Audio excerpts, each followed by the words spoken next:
வணக்கம். மாலை முரசு செய்திகளை விரிவாக பார்ப்பதற்கு முன் தலைப்புச் செய்திகளை பார்க்கலாம். பல்வேறு கோரிக்கைகளை வலியுறுத்தி ஜனவரி 6ஆம் தேதி முதல் அரசு ஊழியர்கள் காலவரையற்ற வேலைநிறுத்தம் போராட்டம் அறிவித்ததன் எதிரொலி. ஜாக்டோ ஜியோ மற்றும் போர்ட்டோ ஜியோ அமைப்புகளுடன் தமிழக அரசு இன்று காலை தனித்தனியே பேச்சுவார்த்தை.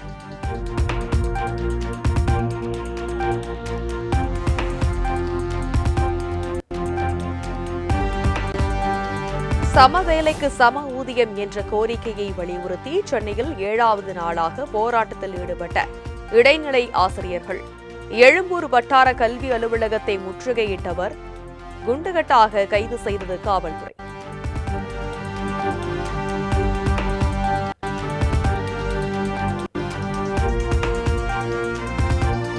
புத்தாண்டையொட்டி மெரினாவில் உள்ள பேரறிஞர் அண்ணா கருணாநிதி நினைவிடங்களில் முதலமைச்சர் மு.க.ஸ்டாலின் மரியாதை. அங்கு கூடியிருந்த குழந்தைகள், பெண்கள் உள்ளிட்டோருடன் கைகுலுக்கி உற்சாகம்.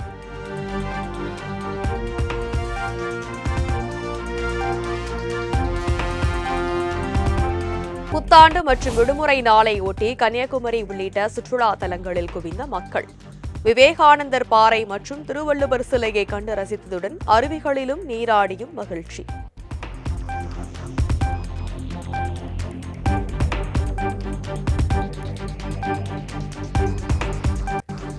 புத்தாண்டையொட்டி காரைக்கால் கடற்கரையில் குடும்பத்துடன் குவிந்த பொதுமக்கள். மற்ற மாவட்டங்களில் இருந்தும் வருகை தந்த மக்கள் மாலை நேரத்தில் கடலில் கால்களை நனைத்து உற்சாகம்.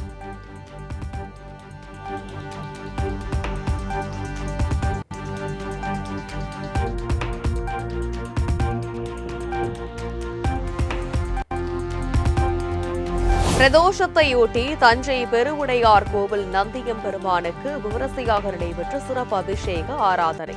நூற்றுக்கணக்கான பக்தர்கள் நீண்ட வரிசையில் காத்திருந்து சாமி தரிசனம்.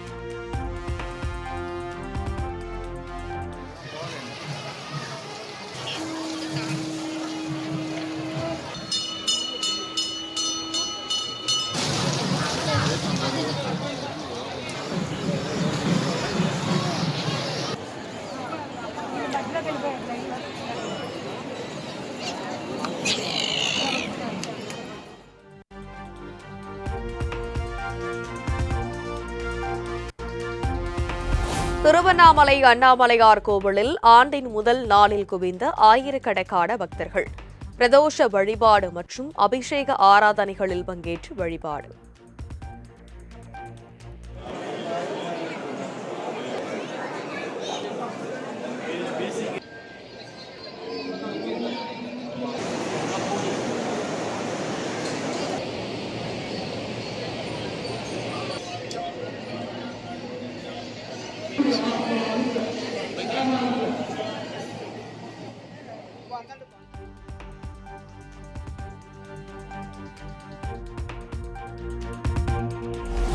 ஆருத்ரா தரிசன விழாவை ஒட்டி சிதம்பரம் நடராஜர் கோவில் பாதுகாப்பு பணியில் 1300 போலீசார். சாமி தரிசனம் செய்ய திரளான பக்தர்கள் வருகை தருவார்கள் என்பதால் பாதுகாப்பு தீவிரம்.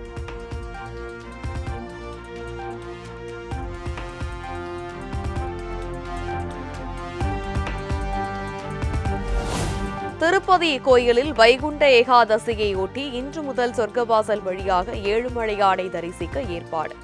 பக்தர்களின் வருகையை பொறுத்து இலவச தரிசனத்திற்கான நேரம் மாறுபடும் என தகவல்.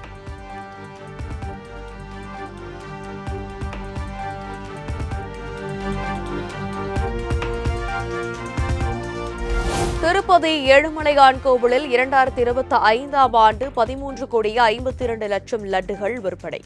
டிசம்பர் 27ஆம் தேதி மட்டும் சுமார் 5 லட்சம் லட்டுகள் விற்பனையானதாக தேவஸ்தானம் அறிவிப்பு.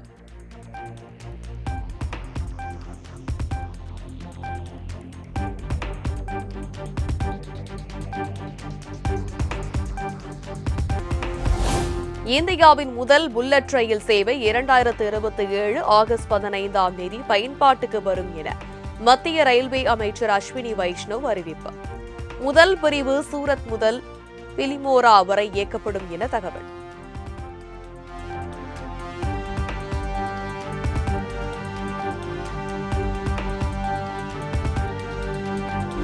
புத்தாண்டை ஒட்டி ஒடிசா மாநிலம் பூரி ஜெகநாதர் கோவிலில் பாதுகாப்பு தீவிரம். நீண்ட வரிசையில் காத்திருந்து சாமி தரிசனம் செய்த ஆயிரக்கணக்கான பக்தர்கள்.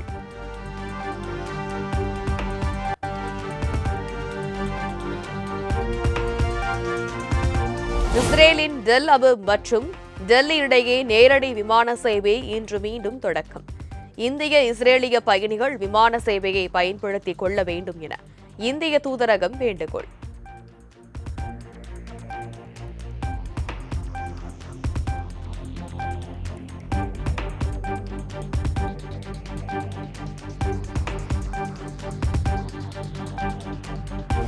தங்கள் நாடுகளில் உள்ள அணுசக்தி நிலையங்கள் குறித்த பட்டியலை இந்தியா பாகிஸ்தான் நாடுகள் பகிர்ந்து கொண்டதாக தகவல். பகல்காம் தாக்குதல் மற்றும் ஆபரேஷன் சிந்தூர் நடவடிக்கைகளை தொடர்ந்து 35வது முறையாக பரஸ்பரம் பரிமாற்றம்.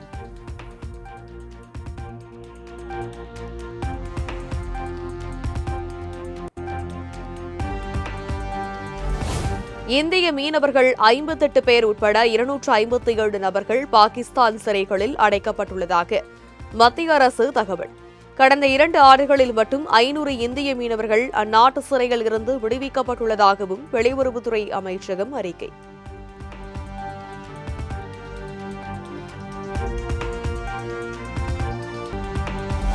ஆன்லைன் விளையாட்டு நிறுவனமான வின்சோவுக்கு சொந்தமான 192 கோடி ரூபாய் மதிப்பிலான டெபாசிட் தொகை முடக்கம். ஆன்லைன் விளையாட்டுகளுக்கு மத்திய அரசு அண்மையில் தடை விதித்த நிலையில் சட்டவிரோத பண பரிமாற்ற வழக்கில் அமலாக்கத்துறை நடவடிக்கை.